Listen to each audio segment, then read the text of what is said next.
Olá, minha amiga, meu amigo.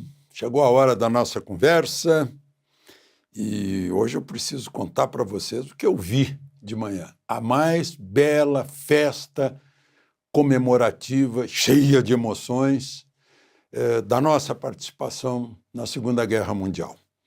No 16 de julho de 1945, chegava de volta ao Brasil o contingente dos maiores veteranos dos céus da Itália. Primeiro grupo de caça, o Sentapua, comandado pelo meu conterrâneo de Cachoeira do Sul, Nero Moura, e tendo como um dos heróis o irmão dele, também de Cachoeira do Sul, o Danilo, que caminhou quase 400 quilômetros depois de ter sido abatido atrás das linhas alemãs. Isso deu origem à ópera do Danilo, contando todas as aventuras dele. Eram 50. Morreram em combate 9, 8. No último dia, eram 22 com 23 aviões. 26 deles fizeram mais de 50 missões. Os americanos ficavam boquiabertos com as proezas dos nossos bravos aviadores do Sentapua. Eu estou contando essa história porque a Força Aérea Brasileira, nesse dia, que é dia do veterano também, fez uma festa e exagerou. Maravilhosa. Foi na Base Aérea de Brasília. Fizeram a primeira homenagem a Santos Dumont, o pai da aviação. Depois mostraram a Segunda Guerra, por que o Brasil entrou na Segunda Guerra, e a formação do primeiro grupo de caça, formação no Panamá, na Flórida, e depois a ida para a Itália. E as missões maravilhosas. Houve um palco que se abriu e que apareceram posando num P-47, o Thunderbolt, que eles usavam lá na Itália, a reprodução viva da foto tradicional. E um a um dos pilotos foram chamados pelo alto-falante.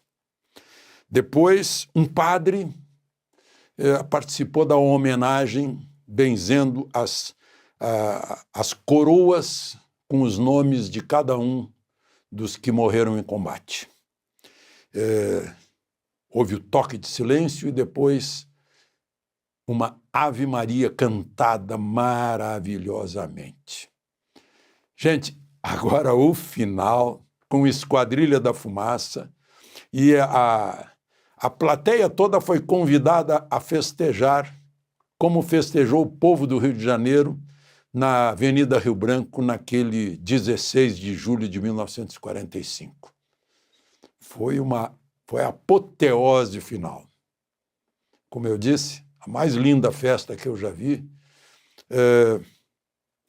saudando e lembrando de gente que foi lá disposta a dar a vida pela liberdade e pela democracia, como salientou o comandante da Força Aérea, o tenente brigadeiro Damasceno.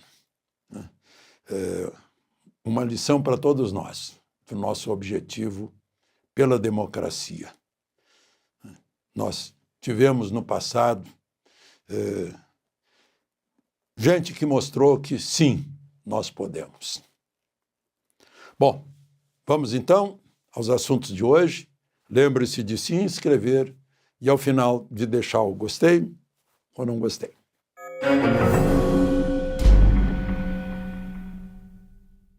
Bom, em resposta ao deboche da jabuticaba, parece que em resposta, né, Trump fala todos os dias em Bolsonaro. Está parecendo Lula, que fala todos os dias em Bolsonaro também. Hoje, na Casa Branca, estava recebendo o chefe de Estado, falou de novo da perseguição a Bolsonaro, que é uma vergonha para o Brasil, né? Ele lembrou que está mandando cartas e propondo tarifas de 15%, 20%, 25%, 30%, 35%, e, excepcionalmente para o Brasil, 50%, disse ele, por causa da perseguição a Bolsonaro, que é uma vergonha, né? Nas palavras dele. Disse que muita gente já está negociando. A Índia, por exemplo, está em vias de fechar a negociação, mas se sabe que o Putin não quis saber, não deu bola para 100% de tarifas, é o dobro da brasileira, né? E vai continuar a guerra contra a Ucrânia, guerra de conquista de território. E, enfim, a OTAN, né, eu já comentei aqui, o secretário-geral da OTAN alertou países como China, Brasil, Índia, que negociam com a Rússia, que vão pegar consequências econômicas dessas tarifas. E também, em resposta, a secretaria, o secretário de Comércio dos Estados Unidos, o Jamieson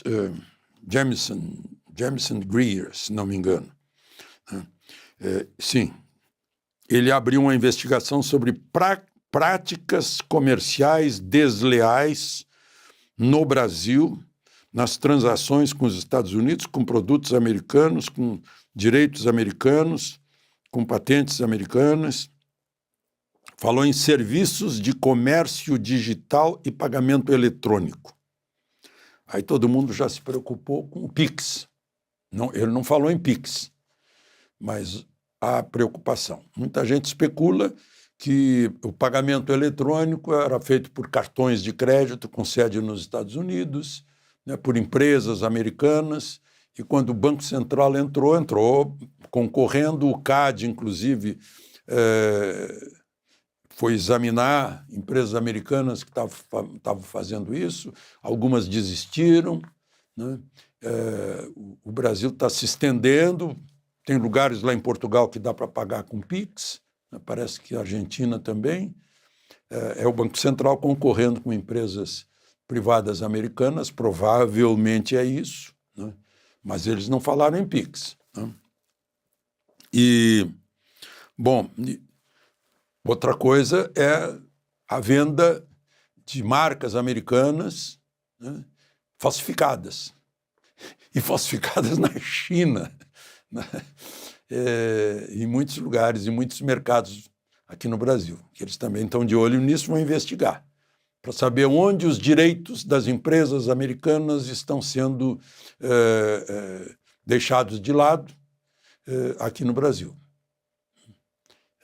É uma investigação. Enquanto isso, saiu finalmente, né, uma manifestação do governo brasileiro, só depois que o presidente Supremo, ministro Barroso, disse: olha, quem devia responder é o executivo através da diplomacia, e não o judiciário, mas eu tive que fazer essa carta aqui porque o Itamaraty não se manifestou, ninguém se manifestou, né? Agora saiu uma carta, não do presidente da República, mas do vice-presidente Alckmin, que também é ministro do Comércio Exterior, e do ministro de Relações Exteriores, Mauro Vieira, dizendo nessa carta que o Brasil fica indignado, manifesta indignação, que põe em risco a parceria econômica de 200 anos, e quer dialogar, e quer negociar uma solução aceitável para os dois lados. Eu não sei quanto isso fica dependendo de uma decisão do Congresso sobre anistia, porque Trump só fala em perseguição, em caça às bruxas, né? A anistia seria uma pacificação dos dois lados, né? Mas, por outro lado, tocar anistia agora parece que o Congresso está jungido a Trump, né? Então, não é fácil o Congresso tocar essa questão. Aliás, hoje, lá nessa grande festa para o Senta-Pua, o primeiro grupo de caça, né, estava lá o presidente da Câmara, não estava o presidente do Senado e do Congresso. Estava o ministro da Defesa, estava ex-ministro da Defesa, Raul Jungmann, enfim, Foi um momento importante. Foram condecorados militares de países amigos. Foi muito bonito. Eu recebi, entregaram, né, condecoraram com a medalha Santos Dumont. Essa que está sinalizada aqui, eu recebi há 40 anos. Foi uma festa maravilhosa e no fundo, trouxe essa mensagem, porque os jovens brasileiros que foram dar seu sangue pela liberdade contra ditaduras nazifascistas, Mussolini e Hitler, né? Tem uma festa dessas, tem um significado, né? Porque brota naquele momento de vibração do povo com a tropa, com os uniformes da época, a lembrança da liberdade, da democracia, da vigência da Constituição, né? Enfim, foi um grande dia. Eu aproveito para cumprimentar a Força Aérea Brasileira por ter feito essa festa maravilhosa. Nunca vi nada parecido aqui no Brasil. Estava de um lado o Gripen, do outro lado o KC-390, e naquele palco maravilhoso, a lembrança dos heróis. Só para contar um diálogo que eu tive muito prazeroso com o filho do brigadeiro Rui Moreira Lima, que foi um dos que brilhou nos céus da Itália. E eu contei para ele que eu tinha recebido o livro de um deles, do Fernando Pereirão Motelin, de Santa Maria, Rio Grande do Sul, e tinha entregue esse livro para o Éric de Castro, cineasta, cujo pai era da Força Aérea, veterano da Força Aérea Brasileira. Ele fez um filme, né, ainda entrevistando os vivos do Sentapua. O filme foi premiado em Cannes, né? Aí eu estava comentando isso com ele e ele me disse, pois é, foi o Motelin, teve uma briga séria com meu pai. Eu disse, eu sei. O seu pai, o Motelin continuou numa missão mesmo tendo sido atingido pela Flak alemã, derramando óleo no para-brisa, ele já não enxergava mais nada, mas continuou na missão. Quando voltou, pediu que limpassem a pista, que ele não estava enxergando direito, pousou, e quando ele parou, o Rui Moreira Lima foi lá no para-brisa para passar o dedo para ver se tinha óleo mesmo. Ele ficou furioso, é claro. De Brasília, Alexandre Garcia.